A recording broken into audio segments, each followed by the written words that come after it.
Wake up in the morning. Wake up, Atlanta. It's time for coffee. Talk presented by Spotify. Fresh vibes, real talk. Let's get started, shall we? Yes, ladies and gentlemen, boys and girls, boy howdy, welcome back to another exciting, episodic week or daily, I should say, Coffee Talk presented, powered by, and hosted and presented by Spotify. Ladies and gentlemen, thank y'all so very much for tuning in. First of all, I just got to say thank y'all so very much for tuning in this week. This week has been an extraordinary good week for Coffee Talk. I just got to say it because uh, I promised you guys with this show in particular, we promised the fan base, we promised everybody that we were going to do this show every morning ish, right? Except for Monday, because again, we had what had happened was episode that was available on Monday. Tuesday we did Coffee Talk. Yesterday, Wednesday, we did Coffee Talk. And today, this morning, Thursday, we're doing Coffee Talk. And I think I first on behalf of my entire cast and crew, to everyone out there, thank y'all so very much for listening, tuning in. We're still rolling this thing. We're still rolling this show out really, really well. I'm very, very happy that the show worked out for the very, very, very, very best. And everybody, everybody this morning, they've been loving the show and everybody's just tuning in. So I'm happy about it. I'm very stoked about it. We try to give y'all content almost every day. If you guys know, you know. Let me, as I put my phone on do not, or my watch on do not disturb, we post content almost every day. Or if not every day, right? If it's not Coffee Talk, then it's what happened was with me and E. If it's not that show, it's the Lucas Tribune podcast, right? If it's not that, it's something else. So, or one big question, right? Very very excited for our voice actors. They're all characters in their own right. Everybody has their assignment. Everybody has their thing that they want to do with K.L.P Entertainment Filmworks, and I could not be more happier. So I thank you guys in advance. It's not to say that we're doing, excuse me, anything with the show. We're still doing podcasts. We're still going to do our thing. I just get very giddy about it because when we're able to do, when I'm able to do what I promised our fan base and what I promised people, this show is not going anywhere. Everyone is loving this show. And yes, I know a lot of people commented yesterday. They asked, "Hey, Kennedy's not on the show yesterday." Um, there's one thing about doing content creating every day. You do have to take a break. I'm learning that about my body. I'm learning that about my health too. You do have to take breaks. If you don't take breaks in between, then you're going to get burned out, right? If you guys remember, not around this time last year, but last year, towards the end of last year, I took a break from podcasting and radio shows in general because I felt burnt out, right? I was trying to do all these shows in one time and it was a lot to do. So I had to switch some things up. And yeah, on Coffee Talk, I'm going to take some time off. I'm going to skip an episode and let my talent do it and let Rachel or Sarah, my new guy Pete is on the show now with Hope, Simone's on the show, right? I'm gonna let my talent, to which we hire and we pay, let them have their time to shine from time to time, right? It's not to say that they don't shine, because I want them to shine on this show as well. This is not just a show for me; it's a show for Rachel, it's a show for Sarah, it's a show for Simone, Pete, Hope. It's a show for my other, and Marcus too, and Emma Johnson too. I want them to have their time to shine because they wanted to be radio people, they wanted to be podcasters. So I just want to give them their shot. So it's gonna come a time where, hey, I want them to shine and I gotta have time off, right? I took some time off yesterday from the gym. That's one of the things that I'm learning about my body and my mental health. Sometimes, yes, you do have to take time off. You do have to have a cheat day. You do have to let your body rest for a minute. Um, so that way I can give you guys the very best on the next, very, very next episode, right? I find myself that when I take, again, I'm relating to gym. Sorry, I'm a gym rat. But when I take a rest day from the gym, the next gym session be the best gym session because my body has rested and recovered and ready to lock in more, right? So I get very, very excited for that. Quite a few news announcements before we get to the nitty gritty on Coffee Talk Thursday's episode.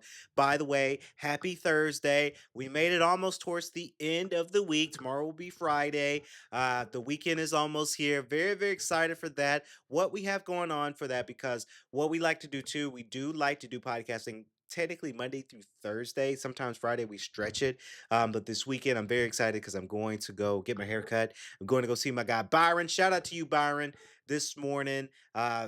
I'm going to go get my haircut on Saturday. It's always good when I get to have a haircut and just to be with a group of guys that we just do, barbershop talk. Hope and audience, like we like to do barbershop talk. Men, we like to have men conversations. And sometimes, like most of the time, and with my barber, I love it that I get to have men talk with my barber. It's not to say that he's the only guy that I have men talk. I have a lot of guy friends. I have men talk with my dad, right? There's no secret that definitely me and my dad have some men talk, right?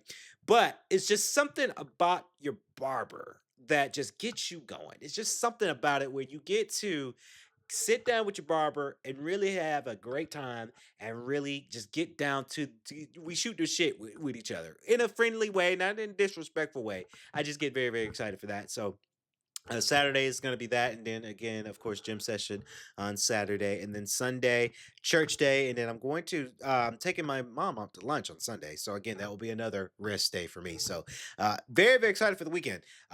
March is here too. March is coming up. Very, very excited. I Let me tell you guys something. I am ready for like March. I don't know. It's just March is going to be a great month, but I'm just ready for April simply because I'm moving. I've got a new spot and I'm moving to a new spot. And then in May, my birthday's coming up. I'm hitting 30. I'm going on vacation. I'm just ready for that part. I'm ready for end of April, early May is the moment I'm waiting for this year. But besides all that, my girl Nyla Monroe saw her this morning on the way here in the studio. We were fixing our coffees, and I just got to give a huge shout out to Nyla Monroe, guys. If you guys don't know, her debut R&B album is available right now on all audio platforms you get your music from. Of course, it is called Color Outside the Lines. That's a solely Nyla Monroe project. I'm just the executive producer for the project. It is solely her album. That R&B album is something that, let me tell you guys, something we've worked on for months, and I'm very, very happy about her album. So guys, just take a listen. You guys will not regret a good listen for sure. And of course, with all the other shows going out, of course, DRZ's got a special relaunch coming up very, very soon. I don't want to give you guys too much details on that. You can watch early access right now on DRZ, but DRZ is the latest new documentary that we worked on. I'm very, very excited for this relaunch because we're relaunching to bigger networks and getting more promotion. Because technically, this is the year where we start the press, right? I'm very, very excited because the movie will be out on bigger platforms. My business partner slash friend slash mom's boyfriend slash good friend Tony Stewart. He's writing his book, his story. He's finishing up his book, and we've got some big things planned to take this thing on sort of a tour, not really a big tour, but sort of a tour. So I'm very, very excited for that. Towards the kind of like summertime this year, towards the end of summer this time is what's going to happen. So I look very, very happy and very excited about that. Lucas Tribune, by the way, Lucas Tribune is back. We're incorporating our writers' names on their blogs, right? Sometimes I'm writing a blog. Most of the time, our staff writers are Lucas Tribune associates. They're writing blogs for us. I want to bring back, and I'm bringing back the associate names because I think people recognizing who wrote the article is very, very important. And we didn't do that for a while because of some legal issues that we had to face with one writer. Of course, that writer is no longer with us, but now we're bringing back the names of people who was writing it. And of course, we have Marcus, who's going to be doing the Lucas Tribune podcast. So that's like the podcast component of the article. So I'm very, very excited. That's why I have to take days. That's why when they say yesterday, when Pete said, "Hey, Kennedy's off in the studio doing other things," that's what I was working on because I gotta, as CEO, I've got to diversify in the business a little bit. So very, very excited for that. Thank you all so very much in advance. Now let's get to the nitty gritty this morning. You guys didn't come on this show to hear me babble. One of my producers says that I gotta stop hitting the mic. Last episode I kept doing this. And I'm so sorry about that. I talk with my hands a lot, and that's just something that I do. I do talk with my hands, so I'm learning to not pounce on the table here where the mic is at. Shout out to Shore as well. Shore sent us over this really, really nice microphone. It is the Shore MV6, compatible with OBS and their systems there. This is more of a gaming microphone, but wanted this one because sometimes I might game on this thing, right? But this microphone is really, really good for podcasting as well. I'm sure you can go to Shore and get their actual podcast mic, but this they sent this out to us to test this one out for Coffee Talk. So let's get into it. So this past Monday, I haven't done a WWE talk in a very, very long time. And it's not to say that I fell out with WWE, right? I just saw other things that caught my interest, ladies and gentlemen. There's a lot of things that caught my interest TV wise that I just had to kind of sort of step away from WWE because their storyline wasn't getting too was getting a little too kooky. So I got to give them a special shout out on this episode because I'd be remiss this week. At WWE Raw, they were here. They were in State Farm Arena. They were in Atlanta. And my big brother actually ended up going. I didn't end up going because I just wasn't too thrilled about the ticket prices. Although we are a radio personality and a broadcaster, sometimes we get sponsors like Sure with this microphone, but we don't get sponsors from WWE. I wish they were. They could send us some free tickets. So, but we I didn't score tickets this time around. I know me and my brothers we were trying to figure out if we were going. Um, and I just made the conscious decision to kind of save my money a little bit because obviously I mentioned at the beginning I am putting money investments in some in our new movie, The Isaiah, and I'm getting ready to move, and I'm saving money for vacation time too. So it's a good time to save money, and I'm like, okay, I don't think I watch WWE. I do watch WWE, but like not enough for me to want to go to Raw because of the storyline hasn't been that good. At most, if I'm going to a WWE card here in Atlanta, nowadays it would be SmackDown because I honestly do think SmackDown is better than Raw right now. I really do. Story wise, match wise, and just all out production wise, in my opinion, right now. Hopefully that changes. Um, I just haven't been a much watcher of WWE. There's been some Mondays lately that I just skip watching Monday Night Raw, right?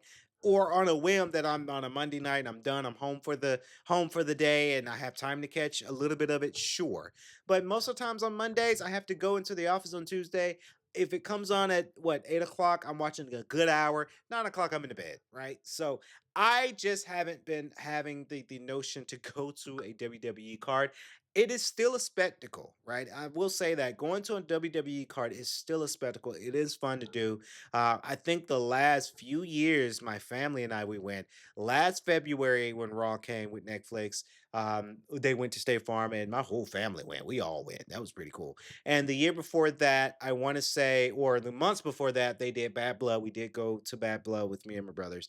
And the year before that, SmackDown was in town. We went to SmackDown, and then of course, COVID year was the year before that. And in 2019, we surprised our dad and we took our dad to Raw that one time. So very, very exciting. But I wanted to talk about it because I wanted to talk about this wrestler's legendary career. If you guys know, AJ Styles is a Georgia native from Gainesville, Georgia. And he's also set to retire. He is officially getting ready to retire down. Um, and he wanted to lay his gloves down at State Farm Arena this past Monday in Atlanta, here down the street at State Farm Arena. Very, very fitting because obviously, if you're from Gainesville, you want to retire in your hometown. Same kind of concept with Goldberg. His last match was Saturday night's main event here in Atlanta. So it's bittersweet for AJ Styles. AJ Styles, he's been in wrestling for years, right? Started Japan, Indie Japan. Then he went to TNA, did a little bit of NXT, and now, obviously, within that time, he came up to WWE.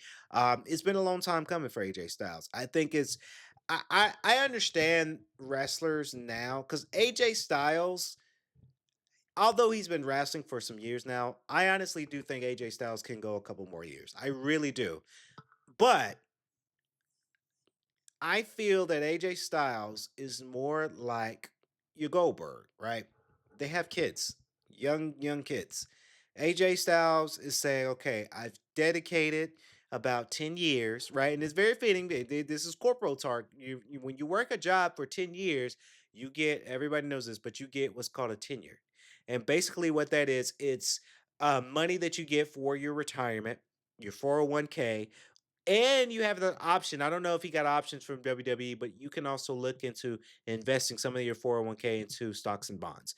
That's always good for stocks and bonds for a company when the company's up because it's like you're recurring money and you don't have to work, right? Because you're retired, you put your some of your 401k, your investments into stocks and bonds for that company, and then you hope to get a return on investment from that stocks and bonds. That's what a lot of companies do when they reach their tenure. AJ Styles has reached his tenure, right? So it's very fitting for him. He has young kids, right? He has a wife and I want to say three young kids who are growing up, right? He wants to spend time with his kids, right? I can't wait to see because again, I hope I run into because you're in Gainesville, Georgia. That's not too far from Atlanta. I'm sure I hope to bump into him one day, just see him just enjoying his retirement. Very fitting for AJ Styles.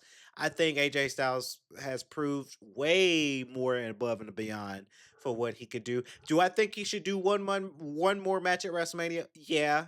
I think it'll be a good draw if WWE did that. We'll wait to see. The storyline is still fresh. But AJ Styles also gets inducted to the Hall of Fame this year. Well deserved. I knew it was coming. I honestly at first I thought he was going to get inducted next year. But obviously, when the Undertaker comes out, everybody, every podcaster, every content creator is like, "Oh, Taker's there. Oh, okay, he's getting inducted right now." Very, very fitting when it comes down to that. Of course, he does his Undertaker goes out, he does his gimmick, say, "Hey, we got unfinished business, dog. It's my esteemed pleasure to induct you to the Hall of Fame." So that's Undertaker's new gimmick, by the way, ladies and gentlemen. Undertaker is the new guy that inducts people to the Hall of Fame. That's his new gimmick. And WWE paid $1 million for it. Undertaker's making some money from it. Um, Very, very well deserved for AJ Styles. I am an AJ Styles fan. I've always been an AJ Styles fan. I'm always rooting for WWE superstars that are from Atlanta. Don't matter if they're good or not. I'm going to root for you because you're from Atlanta. And I always say to a lot of people say, "Where you from?" I say I'm from Atlanta. Because honestly, despite the traffic and 285 and 20 and all that, the traffic, it sucks. I love Atlanta and Atlanta changed. I gotta say, Atlanta changed my family's lives for the better. I gotta say it. Um, because a lot of people say, "Hey, you born in Atlanta?" No, I wasn't born in Grady. I was born in Macon Hospital, Coliseum Hospital in Macon, Georgia. I'm born in Macon, but I say I'm from Atlanta because it changed my life for sure. So very, very fitting for AJ Styles to just kind of do his thing, do his thing and going out on his terms and say, "Hey, okay, I'm tired. I've done it. I've done all you've asked. I think it's about time for me to set my retirement." So very, very well thought out. It's not to say that AJ Styles won't be a part of WWE. I'm sure because really WWE superstars they don't really retire when they say they're going to retire. Maybe John Cena might break that mold, but when superstars say, "Hey, I'm retiring," okay, they'll take some time off, and then they make some surprise appearances here and there, and then they'll be like, "Okay, I think I got one more match," So you don't really officially retire. You're just saying that, "Hey, I'm not going to be a mainstay," right? Um, which is kind of good when it comes down to it because it's just one of those things that it gets us going when it comes down to it. So I get very very happy about that when it comes down to it, and it's just been one of those things to see that AJ Styles have made a remarkable, I got to say it, a remarkable career when it comes down to it. And it's all about brand recognition, right? It's brand recognition for him. And it's been said too. I think the phenomenal one. I think he patented brand recognition because I'm still gonna figure out the ways to make money with this name. It's P1, phenomenal one. The little hand cross, right? That right there has been most influential, right? When we saw AJ Styles, who's been doing that for years, now you got football teams that have their gloves created to where when they do that, when superstar when football players, who else wear gloves? Baseball players, when they go like that, that's an AJ Styles reference. So he had to patent that thing, brand recognition. Congratulations to AJ Styles on your retirement. We hate to see you go, but we're happy to see you get retired and just say, hey, you're spending time with your family, spending time with his loved ones, his wife, Wendy, and his three kids. Very, very much shout out to AJ Styles. I don't know him. He doesn't know us personally, but again, you're from Gainesville. You're down the street from us here in Atlanta. So, very, very happy about AJ Styles' retirement and inducted to the Hall of Fame.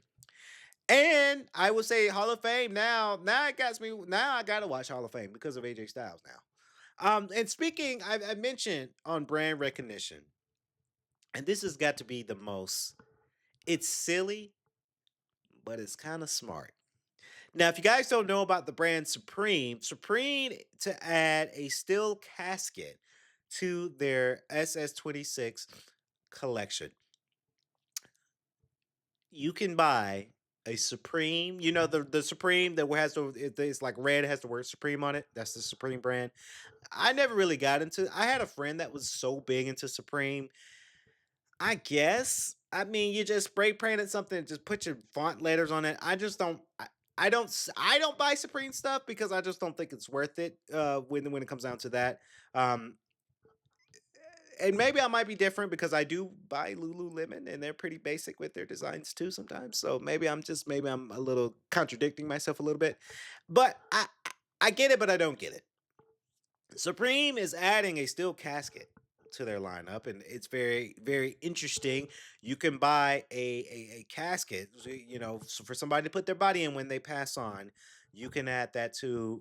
You can buy that, and so maybe it's fitted for somebody who is big in Supreme, who loves Supreme, who unfortunately passed away. You can bury them in Supreme casket. It's silly, but it's kind of smart because people will buy things like that. We are in the most we're in a world where we have to capitalize on product. This is a capitalistic country, right? We buy things, we consume a lot. We do.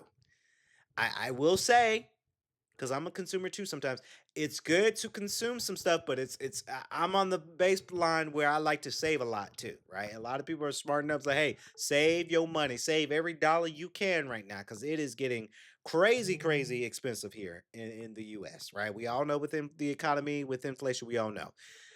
But I think it's smart. It's kind of crazy, but it's smart because Supreme knows their brand recognition. They know what they have to bring to the table, and they know somebody's gonna buy this product, right? For their loved one who loves Supreme, who unfortunately passed away, they're gonna buy it for that person, right? And I wouldn't be surprised, right? I wouldn't be surprised if this casket is expensive because let me tell you, I had a breakdown and caskets they're expensive now. I will say that caskets are expensive.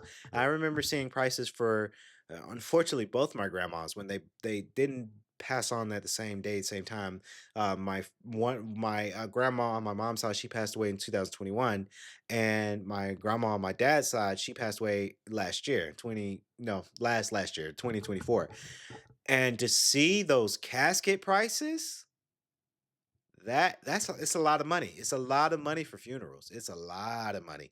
So Supreme knows that hey, they can price gouge on their caskets and they know somebody's gonna buy it. They're going to buy this thing, whoever is out there in the world. Um, I think I do remember when the casket for my first grandma, we wanted it to be white because she loved the color white. She had, let me tell you, and I ain't trying to get on sad man through. This is just me reflecting because I miss both my grandmas. My first grandma, she loved the color white. She had this beautiful white Cadillac. It was so beautiful. When they first got it, I loved the thing. Um, so we had to. I think they got my. We call her mom.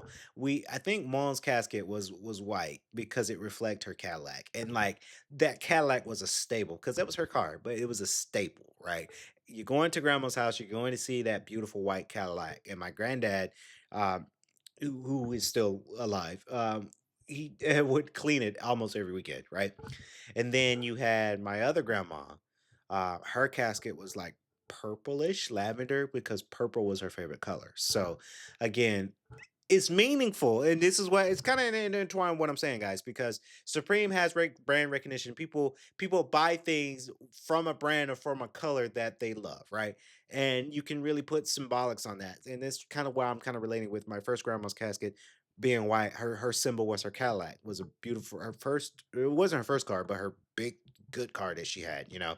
And then my other grandma, a symbol for her was the color purple. Like she loved purple. So, um, Supreme knows what they're doing when it comes down to it because some people might like that color red, and people love brands, right? And and like I say, like at the beginning of this segment, I said I might have contradict myself because I like brands too. I like Shure, I like Logi. I'm a big Apple head, right? Um, I'm now am a lover of the Miatas, right? Because my car is a Mazda Miata. So it is just one of those things that we relate to brands and we consume brands. So that's why Supreme said, okay, if they're gonna buy all this ridiculousness, why don't we go the extra mile and make caskets?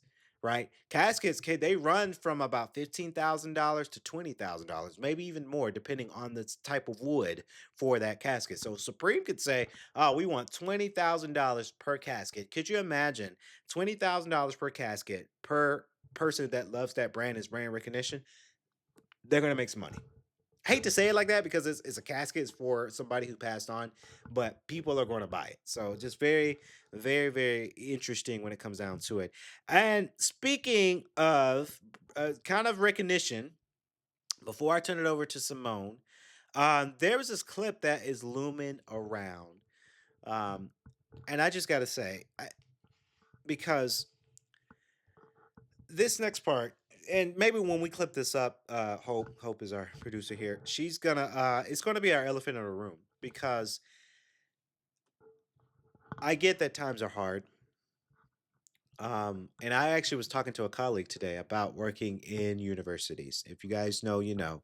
Besides me running a media company and doing all this podcasting and radio shows, I do work in education.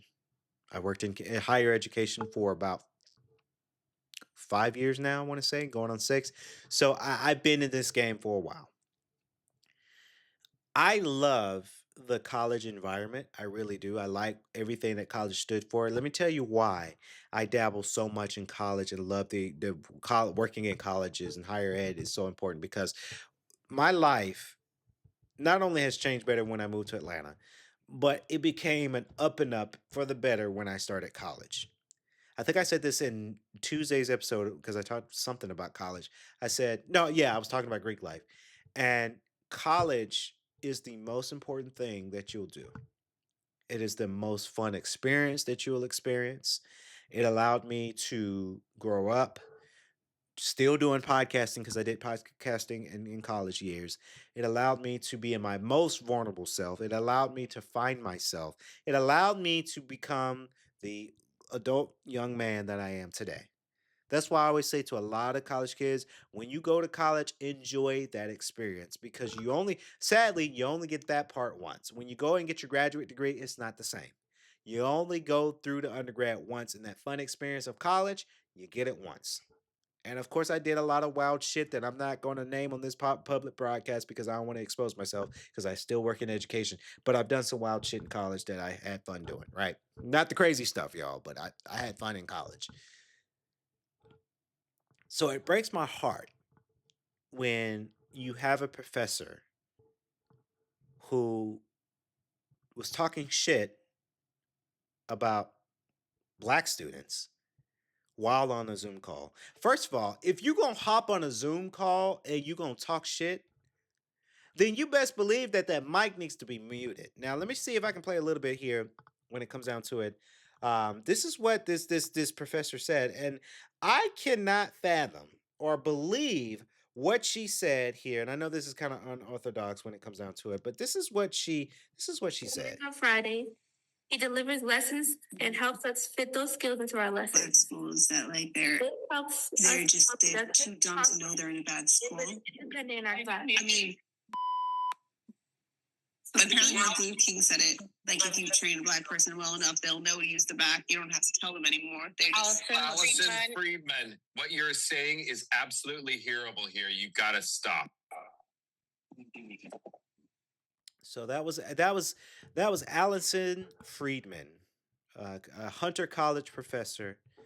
Her mic was hot because she did a. It's more of a racist rant. She was talking about black people. She was saying that black people are too dumb to catch on that they're at a bad school, and they just need to smarten up. Let me tell you something. Because I know this country got us out of whack right now, right? We know what the orange man in office has done with the beautiful Obamas with that the racist pictures and stuff. This country got people out of whack. This country got people being real bold, real bold with what they say out there in the world. Real bold. They growing some cojones. How these not some of these professors and these deans and these leaders, they are exposing their racism out there in the world, and they got no shame. No shame. Let me tell you something. I think a lot of colleges are understanding that diversity and inclusion is so important, right? Is so important because number one, being a more diverse college is how you're going to get butts and seats and how you're going to get students to come to your school because you do not betray the bigotry. You don't see color, you see the student body for your community. That's why I think those universities that are they're super diverse, that's how they win. Now, Hunter College, I haven't heard of that college. I would assume that this would be a good college, but honestly, Allison Freeman needs to be fired, in my humble opinion.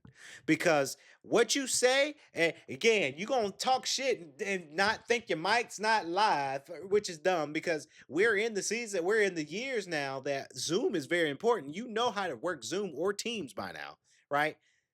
You can't say you didn't know your mic was hot. Your mic was hot. You probably knew exactly what you were doing. And now you are viral because what you say about black people shows your racism. And once you are showing your racism, that's how you truly feel. So then you butter up to your black counterparts, or you might have students who are black who yeah, you might think, hey, I'm just gonna teach you, but secretly you are still racist. And you can't say Allison Freeman, whoever she can't say she didn't mean it. She apologized. No, you meant that shit. Right? People mean shit. When they say shit, they mean it. They just and this is a saying that my both my parents says she's not if she were to apologize, she's not sorry that she said it. She's sorry that she got caught saying it. I think we need to shut it down. I think we need to. Uh, Professors have to be very careful about what they say because a lot of universities are very diverse. It's a bad time to get fired right now too because the economy is pretty shitty right now. You don't really want to get fired from anything right now. It's kind of bad idea to do that at this climax right now. But honestly, I think Allison Friedman, she needs to be fired. She will be exposed, and I'm pretty sure a lot of people dropped out of her class because if I went to Hunter College and I knew that a professor thought that way about me being a black person, oh, okay, I'm just gonna drop your class so you don't get paid. I don't want you to teach me anything if you are a born racist and that's how you feel about black people. I'm just gonna go to another professor. Or if there's not another professor that teaches that same course, then I'll just wait until next semester because I don't want my professor if that professor is a racist. Now, I'm not a dean of students. I'm not a dean of any college. Not yet, anyway. That's the goal eventually one day. I'm not even president of a school, right? I don't know the politics and the business aspects of it. But if I was her higher up, I would have reprimanded her and had her on leave. Then I would have said, okay, what you said doesn't allow our core values with our university. We're gonna have to terminate your contract as a professor with us. We'll wait to see what Hunter College does, right? Hunter College has to be careful because if she doesn't get fired, for the student body, they might think, okay, you guys are okay with her saying that shit because you're not gonna fire her. Okay, nah, I think I want to go to a different college now, right? It's a domino effect. You got to be careful what you say, honey. We're very sensitive in this life. I don't even want to say sensitive. This is nothing new, right? We dealt with racism for years. Now it's nothing new for us, but it's kind of a bad time to be bigotry and racist when you might have a high population of black students that's going to that college and might say, okay, I don't think I want to spend my tuition dollars and spend financial aid on this college when they're advocating racism. I think I want to go somewhere else. That's just how it is. So, yeah, Allison Freeman, biggest elephant in the room. I hope you get fired. I really do. I hate to wish ill will on somebody because that's not in my teachings. That's not in my prayer. But I look. I don't advocate racism, and you said that shit and you meant it. So you can't say I apologize. I didn't mean to say it. Yes, you did because you said it on Zoom because you forgot to mute your mic for all God's sake. Right? How you forget to mute your mic when we're in the climax of Zoom and Teams, and we all know how the mic works on those softwares. I don't understand it. I won't go on a tangent on that. I'm gonna pass it over to Simone, and then at the end of the show, I'll wrap the show up. Stay tuned, Simone. You are up next with the front page news. Turn it up. They shoot. They score. Top of the hour sports talk on Coffee Talk. Presented by Spotify. We back. We don't give a fuck.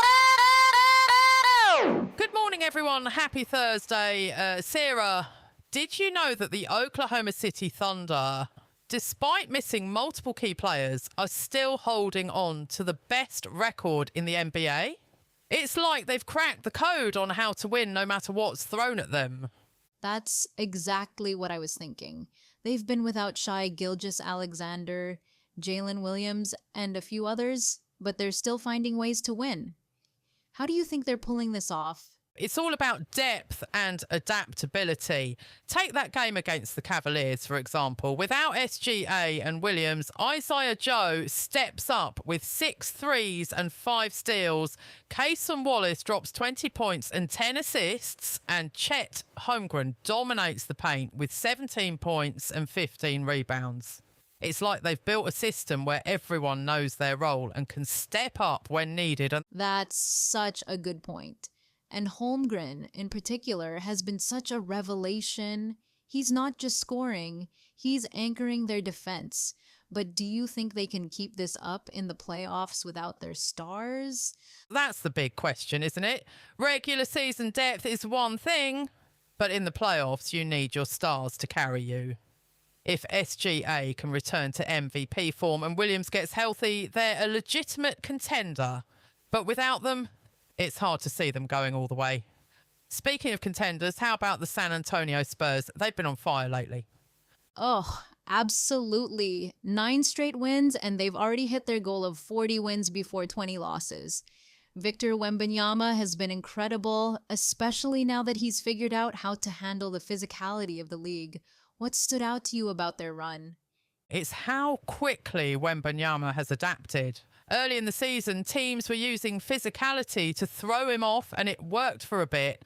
But now, he's adjusted, and the Spurs are thriving because of it. They've beaten the Thunder 4 times this season, which says a lot about their potential in the playoffs. And that win against Detroit, that felt like a statement game. It really did. The Pistons have been dominant in the East, but the Spurs went into Detroit and came out with a win. Do you think that game exposed any weaknesses for the Pistons? Definitely. Shooting 19% from 3 isn't going to cut it, especially against a team like San Antonio. And with Isaiah Stewart still serving his suspension, they're missing that physical edge. Detroit has been great this season, but games like that make you wonder if they can hold their own against the best in the West. That's a fair point. And you know, Kevin Huerter hasn't played since the All-Star break. If they can get him going, it could solve some of their issues from beyond the arc. But let's talk about the Celtics for a second. Jaylen Brown is having an incredible season, but he's not getting much MVP buzz. Why do you think that is? It's tough because he's up against some heavy hitters. SGA, Jokic, Cade Cunningham, Wembanyama, Luka Doncic. Those are the guys dominating the MVP conversation. Brown's been great, but he's just outside that top tier. That said, the Celtics are in a good spot, and if Brown keeps playing like this, they could make a deep playoff run. And speaking of deep playoff runs, how about the Knicks? They're sitting at 5th in the East, and it's clear that Jalen Brunson is the guy. Even Mike Brown said it. Brunson eats first, then Karl Anthony Towns. That's got to be a shift for Towns, right? Oh, for sure. But it seems like Towns is embracing it. He's been shooting better from 3 lately, which is huge for the Knicks. They've got a tough stretch coming up, though. 4 games in 6 days, including matchups with San Antonio and Oklahoma City. That'll be a real test for them. No doubt. And right behind them in the standings are the Cavaliers. The James Harden trade has been a game changer for them. They're 6-1 since he joined, and their offense looks completely different. What do you think has made Harden such a good fit? It's his passing. Harden's ability to create for others has unlocked so much for this team. He's averaging 18.7 points and 8.7 assists while shooting 50% since joining the Cavs. And they've got 2 big games against Detroit coming up, which will be a great test for them. For sure. And then there's Denver. Jokic is back, but they've been struggling in clutch situations. What do you think is going on there? It's puzzling, isn't it? They were 1-5 in clutch games without Jokic, and they haven't been much better since he returned. Their shooting in those moments has been rough, especially from 3. They've got to figure that out if they want to make a deep playoff run. And then there's Houston. The Rockets are sitting at number 8 in the West, but turnovers have been killing them. They've blown 11 fourth-quarter leads this season. That's brutal. It really is. Losing Fred VanVleet before the season started was a huge blow, and the young guards just haven't stepped up consistently. Amen Thompson and Reed Shepherd have shown flashes, but they need to grow up fast if Houston wants to do anything in the playoffs. Right, and speaking of inconsistency, let's talk about Minnesota. The Timberwolves have had some baffling losses this season. That game against the 76ers, who were missing Joel Embiid, was just inexcusable. Totally. Those kinds of losses are why they're fighting to avoid the play-in instead of competing for home court advantage. They've got the talent, but they need to put it all together. And then there's the Lakers. They're hanging around, but their record against winning teams is concerning.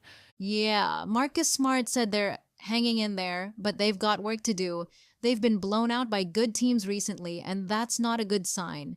But at least they're in a better spot than the Clippers, who are in full rebuild mode after trading James Harden and Ivica Zubac. True.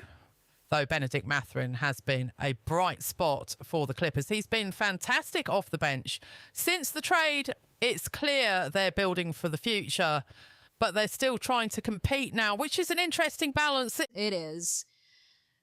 And then there's Atlanta. Jonathan Kuminga has been a nice addition, but the Hawks are still a bit of a mess. They're hovering around 500, and it's hard to see them making much noise in the playoffs. Agreed. And the same goes for teams like the Bucks and Grizzlies. Milwaukee is just trying to stay afloat without Giannis. And Memphis is dealing with a ton of injuries. It's been a rough year for both teams. No kidding. And then there's the bottom of the league. The Pacers, Nets, and Kings. They're all playing for lottery position at this point. But hey, at least the Kings snapped their 16-game losing streak. That's something, right? It is. And rookie Maxime Reynaud has been a bright spot for them. But yeah, it's all about the future for those teams. Meanwhile, the rest of the league is gearing up for what should be an incredible playoff race. I can't wait to see how it all unfolds. Same here. The next couple of months are going to be a wild ride. Buckle up. Wake up! Get up! We starting the day!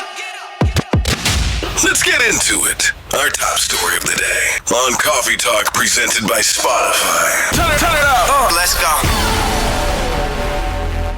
Good morning, folks. Okay, so get this. Researchers found that when you ask an AI chatbot to pretend it's on Star Trek, it actually gets better at solving math problems.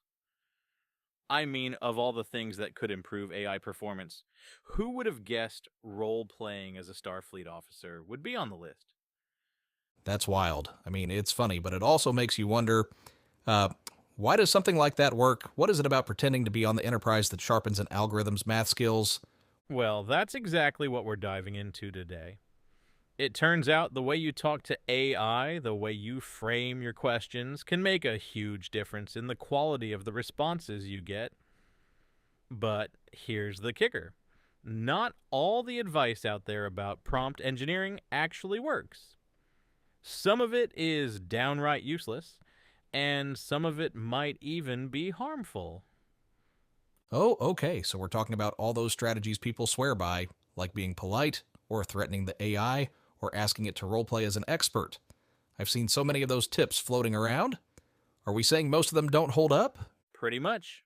Researchers have tested a lot of these techniques, and the results are surprising. For example, calling the AI smart or encouraging it to think carefully doesn't consistently improve its performance.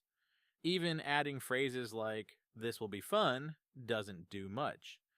But when you give the AI a specific role or context, like pretending it's on Star Trek, that's when you start to see some interesting results. So, it's not about buttering up the AI or trying to make it feel good about itself. It's more about giving it a framework to work within. That actually makes a lot of sense when you think about how these systems are trained. Exactly. These large language models, or LLMs, are trained on massive amounts of text data, including stories, dialogues, and narratives. So when you ask them to step into a role, you're tapping into a part of their training that's really well developed. It's like giving them a script to follow, which helps them focus their responses. That's fascinating. But let's back up for a second. What's the deal with all the myths around prompting AI? Why do people think things like politeness or threats would make a difference?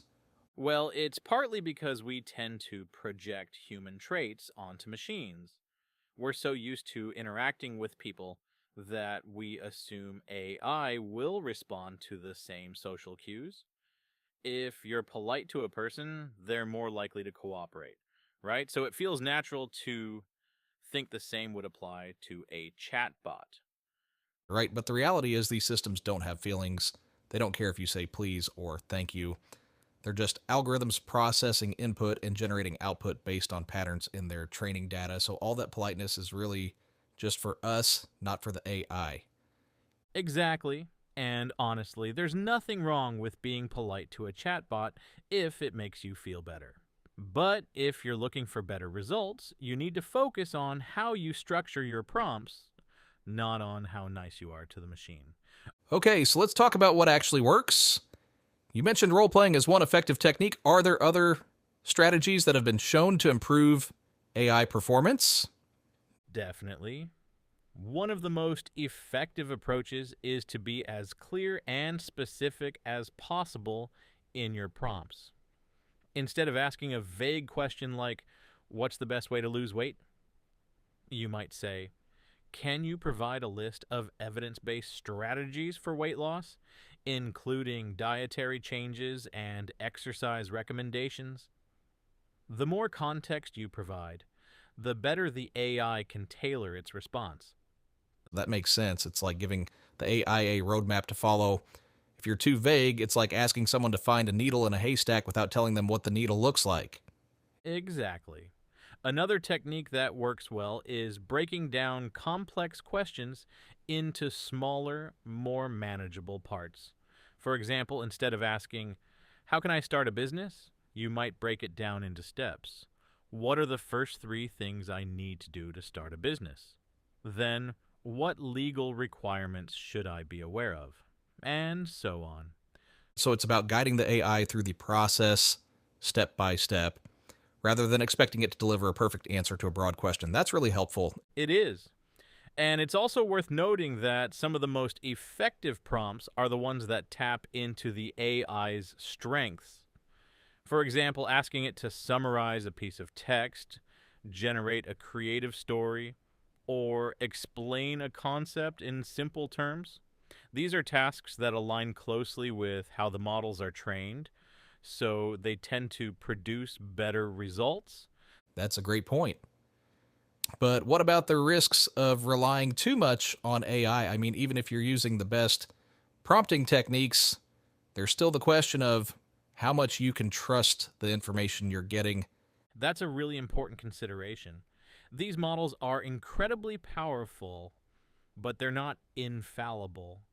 They can generate incorrect or misleading information, especially if the prompt is unclear or if the topic is outside their training data. So it's always a good idea to fact check and use multiple sources when you're dealing with critical information. And I guess that's where the human element comes in. No matter how advanced AI gets, it's still a tool. It's up to us to use it wisely and responsibly. Absolutely. And that's why understanding how to communicate effectively with AI is so important. It's not just about getting better answers. It's about using these tools in a way that enhances our own decision-making and creativity. So what's the big takeaway here? If you want to get the most out of AI, forget the myths and focus on the fundamentals. Be clear, be specific, and don't be afraid to get creative with your prompts. And maybe throw in a Star Trek reference for good measure. Exactly. And remember, at the end of the day, these are just tools. They're incredibly powerful tools, but they're only as good as the person using them. So stay curious, stay skeptical, and keep experimenting. Who knows what you might discover? Well, I think that's a perfect note to end on. Whether you're asking a chatbot for help with your homework or just having a bit of fun, the key is to keep learning and adapting. And hey, if pretending to be on the Starship Enterprise helps, then why not? Make it so. And there you have it, ladies and gentlemen, boys and girls. Boy, howdy. We hope that you guys had an extraordinary, you enjoyed the extraordinary episode of Coffee Talk, presented and powered by Spotify. Ladies and gentlemen, please remember to like, comment, subscribe, watch the show on any audio platform you get your podcast from, whether it's iHeart, Spotify is a big partner here. We can't wait until Apple Podcasts when they start viewing our when content creators can have their video podcast on the Apple Podcast app. I can't wait for that. But we hope that everyone enjoyed today's show. Happy Thursday. Stay warm. It's been cold and a little bit hot and then a little bit cold. So you just kind of have to monitor the weather when it comes out to it, ladies and gentlemen. But please stay safe.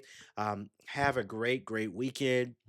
We're going to wrap up the show. We'll do something tomorrow. It won't be probably not Coffee Talk for Friday, but we hope that everyone has a great weekend, and catch us on Monday, because Monday will start a brand new week, and Monday will be where we will upload the new episode of What Had Happened Was with myself and Evelyn Letitia. Guys, check out the latest episode, because that latest episode we went in a good way. So you don't want to miss that episode before the next one when she comes back into the studio to give us another exciting episode starting Monday. Again, happy Thursday, ladies and gentlemen. Boy, howdy. We'll catch y'all in the next episode. Peace, love, and respect from our entire cast and crew here at Coffee Talk, presented and powered by Spotify. Until then, have a great morning. We'll see y'all next time. This has been Coffee Talk, presented by Spotify. From our cast, we thank you for listening. Yeah.